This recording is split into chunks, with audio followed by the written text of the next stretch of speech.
Social studies economics chapter 1 development. तो ये काफ़ी इजी सा चैप्टर है एंड प्लीज़ इसको उतना ही भाव दो जितना तुम हिस्ट्री के चैप्टर्स को देखो देते हो, बिकॉज इसका भी ऑलमोस्ट वेटेज तो सेम ही है। Now let's go for the topics को हम ऊपर ऊपर से एक बार रिव्यू करेंगे और फिर हम लोग उसको डिटेल में पढ़ेंगे ताकि एक बार आपको ओवरव्यू हो जाए पूरे चैप्टर का। डिफरेंट पीपल डिफरेंट गोल्स, तो आप हर एक बंदे से मिलोगे, ठीक है। अब उसका तो डेवलपमेंट का अलग ही आइडिया होगा। उस किसी के लिए रोजी रोटी चाहिए और किसी किसी को तो लक्ष्य चाहिए। हर जन के लिए डेवलपमेंट अपनी अपनी जगह अलग होता है। Income and other goals, at the end of the day most of जो लोग हैं उनके लिए डेवलपमेंट का मतलब होता है money, income and other goals in the sense. बहुत सारी चीज़ें ऐसी भी होती है जो हमारी लाइफ को शेप करती है, जो हमारी लाइफ को अपनी क्वालिटी देती है, जैसे कि हमारे फ्रेंड्स ना। नेशनल डेवलपमेंट क्या होता है? दो national development is the development जहाँ पे जो majority of the population of a country है उनको बेनिफिट हो रहा हो। टू कंपेयर डिफरेंट कंट्रीज हम लोग यूज़ करते हैं एवरेज इनकम या फिर per capita income and average income same ही है। एंड हाँ, इस बेसिस पे हम लोग डिफरेंट कंट्रीज़ को कंपेयर करते हैं। एवरेज इनकम क्या होती है? तो total income of the country upon its population. Income and other criterias, तो इसमें भी हम लोग तीन अदर क्राइटेरियाज पढ़ने वाले हैं आगे जाके। पब्लिक फैसिलिटीज़, वो फैसिलिटीज़ है जो गवर्नमेंट हमें प्रोवाइड करती है, that also plays a very vital role. Human development report, ये यूएनडीपी करके एक ऑर्गेनाइजेशन है, वो सैंक्शन कराती है एंड इसमें क्या कर रहे हो आप? डिफरेंट कंट्रीज को कंपेयर कर रहे हो अपॉन थ्री क्राइटेरियाज जो आप आगे पढ़ोगे। सस्टेनेबिलिटी ऑफ डेवलपमेंट, तो मतलब ऐसा डेवलपमेंट जो सस्टेनेबल हो, जो ज़्यादा टाइम तक टिके।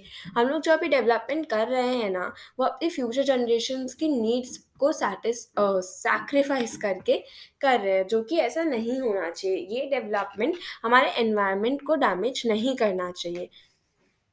डिफरेंट पीपल डिफरेंट गोल्स, तो देखा जाए यहाँ पर लैंडलेस रूरल लेबरर का देखो आप, वो उसको क्या चाहिए? उसको वेज चाहिए, उसको ज़्यादा वर्किंग आवर्स चाहिए कि उसको हर रोज़ वर्क मिले। एक गर्ल को क्या चाहिए? कि उसके भाई को जितना फ्रीडम है उसको भी उतना ही हो, और साथ ही साथ उसको भी अब्रॉड जाना है भाई। प्रॉस्परस फार्मर्स फ्रॉम पंजाब चाहते हैं कि वो कम पैसे दें वर्कर्स को, और दूसरा है कि उस उनके घर पे अच्छी खासी लग्जरीज हो और अच्छा हाई इनकम हो। बट देखा जाए यहाँ पे landless rural labourers and prosperous farmers of Punjab contradict कर रहे हैं। आपने देखा, एक जन कहता है मेरे को ज़्यादा वेच दो, दूसरा जन कहता है मेरे को तो कम ही वेच देना है वर्कर्स को।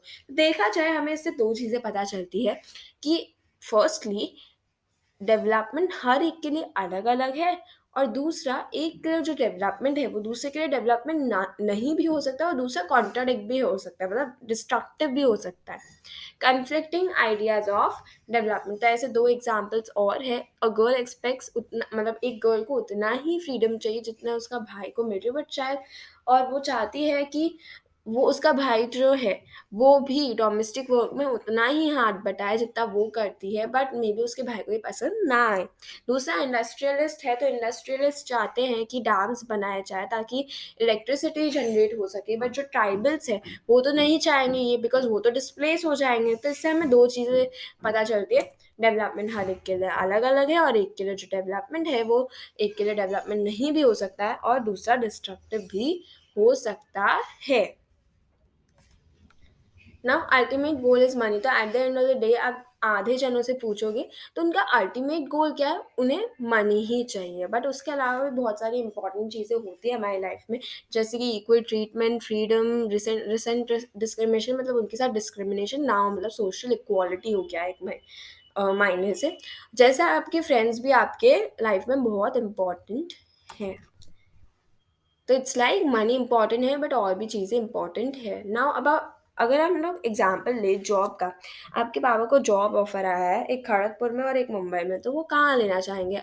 अपार्ट फ्रॉम द फैक्ट कि मुंबई का रेंट ज़्यादा है, वो चाहेंगे हम आप मुंबई में ही जाओ, बिकॉज क्या है वहाँ पे? हेल्थ केयर अच्छा है, एजुकेशन फैसिलिटीज़ अच्छी है, वर्किंग एटमॉस्फेयर भी ठीक होना चाहिए उस ऑफिस का जहाँ पे भी वो जॉब के लिए अप्लाई किए हैं। And hence for development people look eight mix of goals.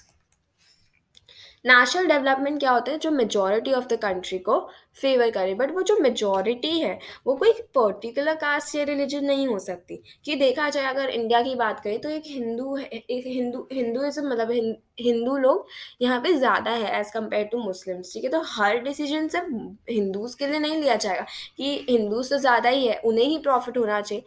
उस मेजोरिटी में हिंदूज और मुस्लिम्स दोनों होने चाहिए और एक पर्टिकुलर कास्ट या रिलीजन नहीं। एवरेज इनकम क्या होता है? Total income of all the citizens of the country upon its population. ये हमें देता है एक नॉर्मल इंसान को, अगर आप कहीं से भी पकड़ोगे तो एक नॉर्मल इंसान की इनकम क्या होगी, that is average income. But देखा जाए इंडिया में ये बहुत अ, थोड़ा सा कह सकते हैं कि इतना अच्छे से वर्क नहीं कर पाता, आप इतने अच्छे से नहीं देख पाते, बिकॉज़ यहाँ पे रिच और पुअर का जो मतलब जो उन दोनों के बीच का फ़र्क है वो काफ़ी ज़्यादा है। जिसकी वजह से जो रिच है वो ज़्यादा ही रिच है और पुअर बहुत ही ज़्यादा पुअर है, तो एवरेज इनकम फिर भी ठीक निकल आती है, बट हमारी कंट्री की सिचुएशन इतनी भी अच्छी नहीं है ना। इस एवरेज इनकम के ऊपर हम लोग कंट्रीज़ को 3 टाइम्स में डिफरेंशिएट कर सकते हैं, that is developing, under developed and developed countries. यही हम आगे पढ़ेंगे। अगर 12056 यूएस डॉलर से ज़्यादा कोई कंट्री कमा रही है तो इट इज़ डेवलप्ड कंट्री। अब 955 US dollars to 12056 US dollars के बीच में जो कंट्री कमा रही है दैट इज़ डेवलपिंग कंट्री, और 955 यूएस डॉलर्स से कम जो कमा रही है that is under developed countries. India developing countries में आती है with 1820 US dollars per annum, ठीक है। ये एक साल का है पूरा, एक साल में एक इंसान कितना कमाता है। एंड याद रखना लो इनकम कंट्रीज में आती है India. Now let's go to the next one, income and other criterias. तो हम लोग यहाँ पे 3 और क्राइटेरियाज पढ़ेंगे। Like income is not the only thing that people look at, ये है इसका मोटो, और ये रहे हमारे 3 other criterias. Infant mortality rate मतलब एक एरिया में 1000 में से कितने बच्चे 1 साल से पहले मर गए हैं, that is infant mortality rate. ना लिटरेसी रेट क्या होता है? लिटरेसी रेट मतलब 7 या अबव के बच्चे जो पढ़ लिख सकते हैं, वो उसका percentage of the total out of the total population. Net attendance ratio मतलब 15 और 14 मतलब 14 एंड 15 के एज ग्रुप वाले जो स्कूल अटेंड कर रहे हैं out of all the population of that particular age। Now public facilities वो फैसिलिटीज़ है जो गवर्नमेंट हमें प्रोवाइड करती है, like schools, hospitals and ऑल्स।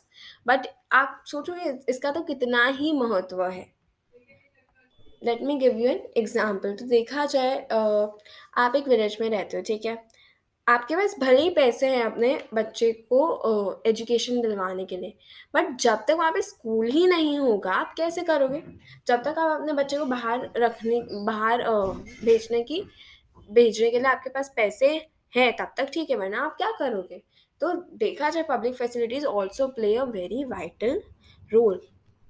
Pollution free environment भी आप खरीद सकते हो? नहीं ना। Sustainability of development.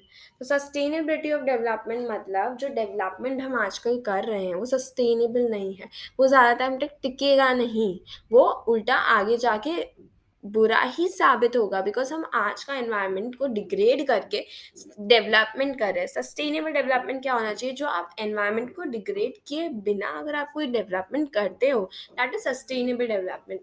आज देखा जाए हम लोग बहुत आगे, हमारी टेक्नोलॉजी बहुत आगे पहुंच गई है। हम लोग अलग अलग चीज़ों को यूज़ कर रहे हैं, जैसे ये crude oil. But crude oil देखा जाए 60 ईयर्स में ऑलमोस्ट ख़त्म हो जाएगा इस दुनिया से। अब क्या ये सही है? नहीं ना। हम लोग भले ही उसको यूज़ करना जानते हैं, बट इतना ओवर यूज़ नहीं करना चाहिए कि वो ख़त्म ही हो जाए। ग्राउंड वाटर भी धीरे धीरे करके डिप्लीट हो रहा है, जो डेप्थ है ग्राउंड वाटर की वो कम होती जा रही है। तो देखा जाए हमें सस्टेनेबल डेवलपमेंट करना चाहिए, जो कि काफ़ी इंपॉर्टेंट है हमारे फ्यूचर जनरेशन से। आपने एक थॉट तो सुना ही होगा, we have not inherited this world from our forefathers, we have borrowed it from our children.